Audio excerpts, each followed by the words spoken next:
Voilà, vous avez les 7 minutes. Merci.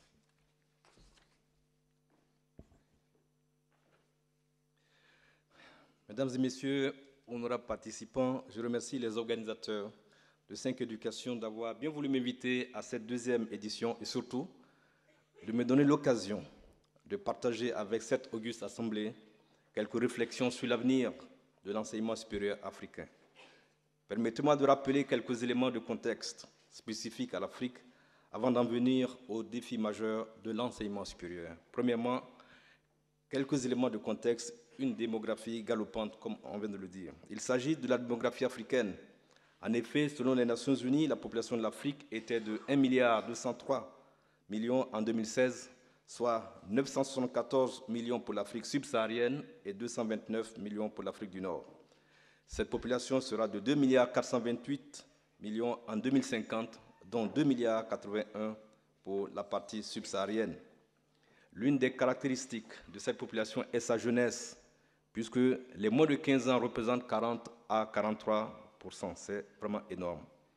Le taux de croissance démographique se situe entre 2,5 et 3,5 par an, malgré un fléchissement différentiel de la natalité en fonction des régions, faisant doubler la population tous les 20 à 30 ans.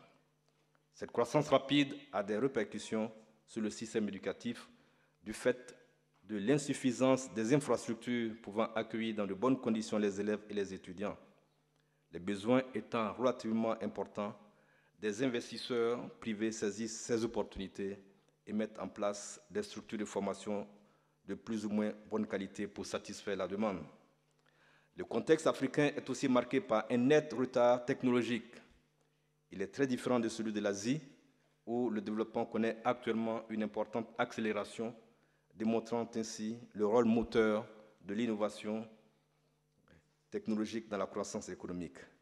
Même dans le secteur agricole, base de l'économie de la plupart des pays africains, l'absence de technologie appropriée est à l'origine des faibles performances enregistrées dans les productions.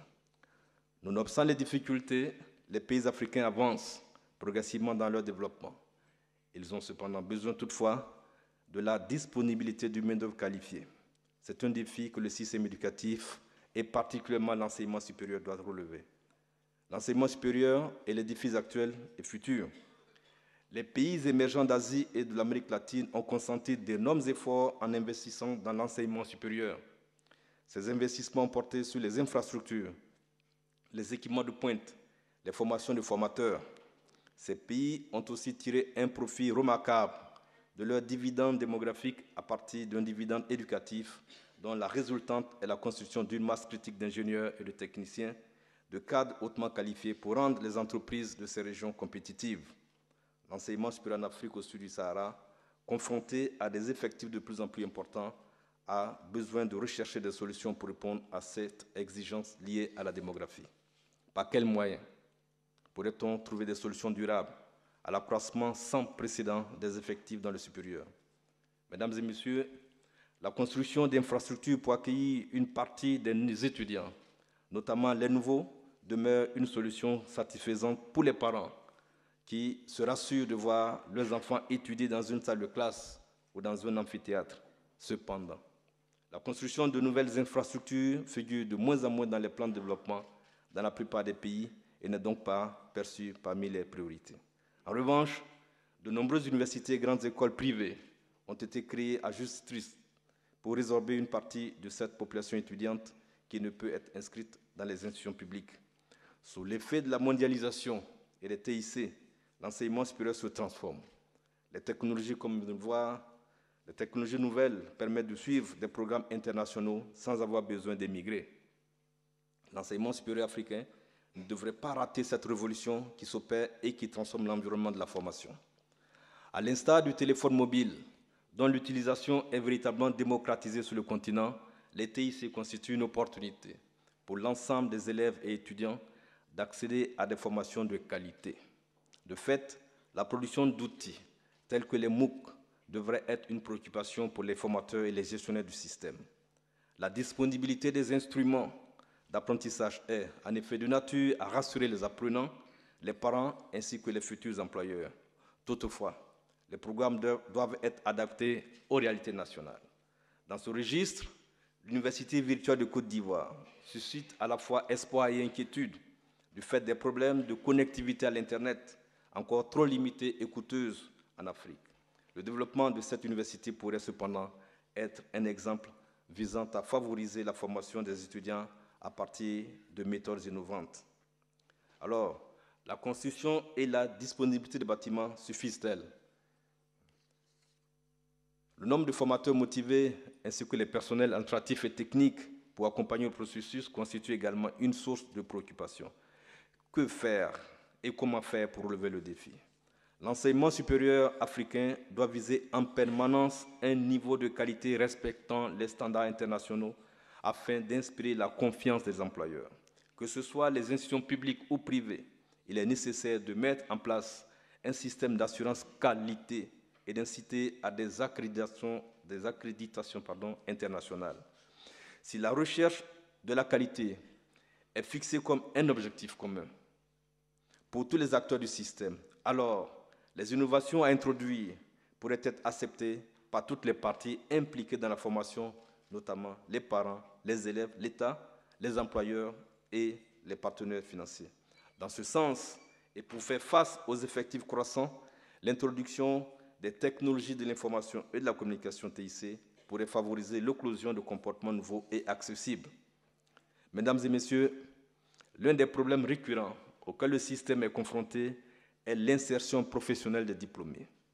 Les formations actuelles débouchent-elles sur l'emploi? Ces formations s'adaptent-elles aux emplois nouveaux? Les réflexions dans ce domaine s'articulent autour de deux volets. Premièrement, d'abord, les sortants du système, le flux des nouveaux diplômés. Deuxièmement et ensuite, les titulaires de diplômes sans emploi. Ceux-ci constituent un stock de diplômés dont il convient de s'occuper. Les formations en Afrique ont été imaginées, le plus souvent sans tenir compte des besoins ou des analyses des secteurs porteurs d'emploi. De ce fait, les sortants du système sont confrontés à des difficultés d'insertion professionnelle. Très souvent, les entreprises et l'administration soutiennent que les formations sont inadaptées aux besoins exprimés. Ainsi, les emplois sont créés, mais peu de diplômés peuvent être utilisés convenablement sans des formations complémentaires, soutiennent les employeurs.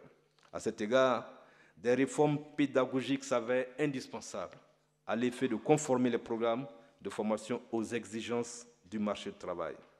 Si des mesures audacieuses et courageuses ne sont pas prises, le stock de diplômés sans emploi continuera de grossir, ce qui constitue une menace pour la paix et la stabilité des pays. L'existence de ce stock résiduel de diplômés est cependant une opportunité à saisir, car à partir d'une politique de requalification soigneusement imaginée, ces diplômés pourraient être formés à des métiers nouveaux ou à des métiers dont les pays ont réellement besoin.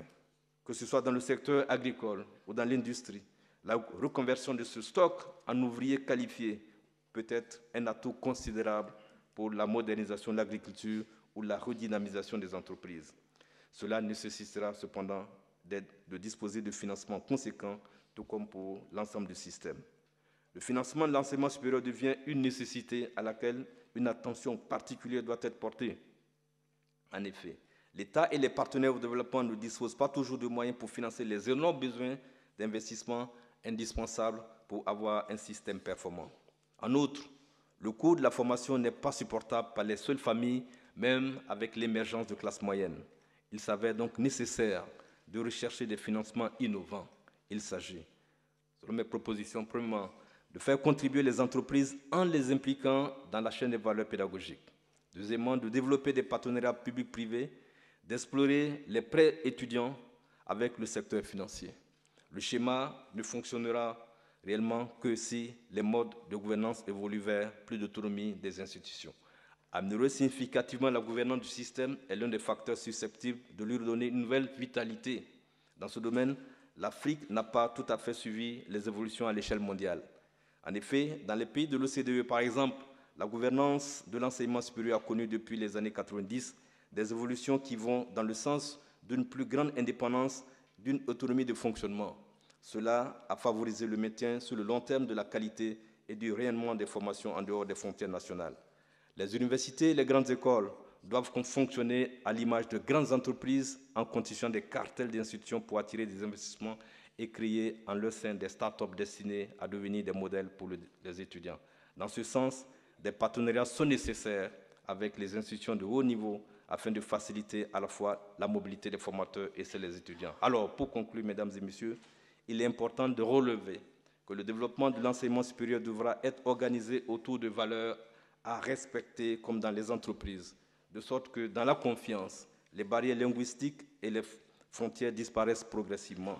Cette ouverture à l'international permettra à l'enseignement supérieur africain de rattraper son retard relatif et de se positionner au code du développement local et national. En définitive, il s'agit de faire de cet enseignement supérieur le moteur incontournable du développement économique, social et culturel en Afrique. Mesdames et messieurs, je voudrais vous remercier.